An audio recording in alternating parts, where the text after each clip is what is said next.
Wang Mang's reforms intensified domestic social conflicts, and opposition arose from all levels of society, from the upper classes to the lower. Faced with this grave situation, Wang Mang attempted to launch a war to divert the people's attention, ease internal tensions, and extricate himself from his difficult position.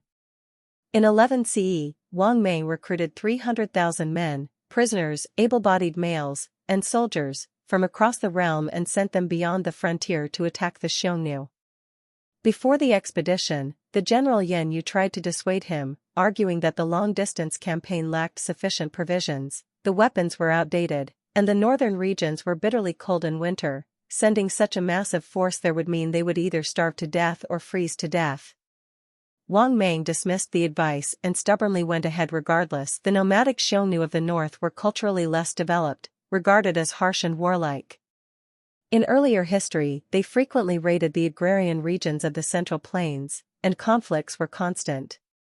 After the Xiongnu tribal confederation leader Huanyi Chanyu submitted to the Han Dynasty and again entered the capital in 33 BCE to pay tribute, requesting a marriage alliance and receiving the palace lady Wang Zhaojun from Emperor Yuan of Han, the two sides turned weapons into friendship. For nearly a century thereafter, there were no wars or clashes, and both sides lived in peace. The northern frontier remained tranquil, production developed, the population steadily increased, and prosperity prevailed. This time, however, it was Wang Mang who took the initiative in provoking war between the Western Han and the Xiongnu. In 16 CE, Wang Mang once again recruited able-bodied men from across the realm, condemned criminals, and slaves to campaign against the Xiongnu. As with the previous mobilization carried out in the name of sending troops beyond the frontier, Wang Mang's real intention was to dispatch those low-status people who had lost their livelihoods after the reforms, such as condemned prisoners and slaves, to the border regions. By doing so, he hoped to prevent them from remaining in the interior, causing disturbances, or even launching rebellions, and thus to resolve the domestic crisis. With ill intent, Wang Mang sent these surplus people, whom he wanted to dispose of, to the frontier. After deliberately provoking tensions with the Xiongnu, he issued no further orders to advance and provided no military supplies, leaving them either to be killed by invading Xiongnu forces or to starve to death along the border. However, the soldiers recruited to the frontier were not willing to sit and await death. With no other means of survival, they resorted to plundering the border population, disrupting production and stability in the frontier regions and causing severe famine and unrest. Worse still, some groups of soldiers, numbering in the thousands, entered the interior commanderies in search of food, harassing people everywhere and making domestic society even more unstable. In response, Wang Mang dispatched the anti-bandit envoy Kong Ren to organize troops from the commanderies and counties to suppress and kill them. In addition, Wang Mang dispatched troops to wage wars against Goryeo and various southwestern peoples. His external campaigns, launched on multiple fronts, had one fundamental aim: to cause large numbers of able-bodied men to die, or to keep the populace constantly exhausted and on the move, leaving them no opportunity to rebel. On the surface, Wang Mang appeared to be a Confucian scholar full of benevolence and moral rhetoric, but inwardly he was a cold, ruthless, and extremely opportunistic figure. This inconsistency between his words and actions further aroused popular hatred toward him and accelerated the downfall of his regime. The Yellow River Basin is the birthplace of Chinese civilization. Its land is fertile, with dense towns and villages, developed industry and commerce, and a high population density. Since ancient times, however, the Yellow River has frequently overflowed, unleashing vast floods beyond human control. During the flood season, the enormous volume of water in the middle and lower reaches would spill out of the normal river channel, spreading widely across the floodplains.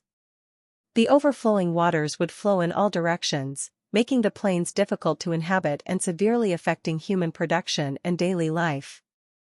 As the population continued to grow, people in ancient times competed with the Yellow River for land. They built large embankments along the river, bringing the rushing waters to an end of their natural spreading and confining them between the dikes. The distance between the embankments was gradually narrowed to create more land for cultivation and grazing. As a result, the river was restricted within a narrow channel, and large amounts of silt rapidly accumulated on the riverbed. Soon, the river water rose above the surrounding ground, even forming a riverbed higher than the plain, a raised river. The towering dikes thus appeared increasingly fragile in the face of surging floods. Once a breach occurred, the resulting disaster would be even more catastrophic. In 11 CE, the Yellow River suffered a severe breach in what is now Hebei. This historic catastrophe caused the river to permanently abandon its northern course and change its route to enter the sea through China's most densely populated region. Many people perished in the floods, and countless families were torn apart. The supplies provided by the state were far from sufficient to support the vast number of refugees. Before long, famine spread rapidly throughout the disaster-stricken areas. Some of the surviving refugees, struggling to stay alive, began migrating to surrounding regions. Along the way, many starving peasants formed groups to plunder grain and property, and public order deteriorated rapidly. However, for Wang Mang, the most troublesome problem was not the refugees spreading in all directions, but those trapped between the old and new channels of the Yellow River. Because these people had no easy route of escape, they spontaneously organized themselves into a large, fearless refugee army. They smeared their foreheads with red to distinguish themselves from government troops, and from then on they were called the Red Eyebrows. Moreover, red was the symbolic color of the Western Han. Emperor Gaozu Liu Bang claimed to be the son of the Red Emperor, so the peasants vaguely believed that they were fighters defending the former dynasty. The Red Eyebrows launched a rebellion in the Shandong region, and local authorities were powerless to deal with them. In 22 CE, Wang Mang dispatched troops to suppress them, but the government forces suffered a major defeat in battle. With their military success, the Red Eyebrows grew rapidly like a rolling snowball and began spreading into surrounding areas, posing a serious threat to the survival of the Xian regime.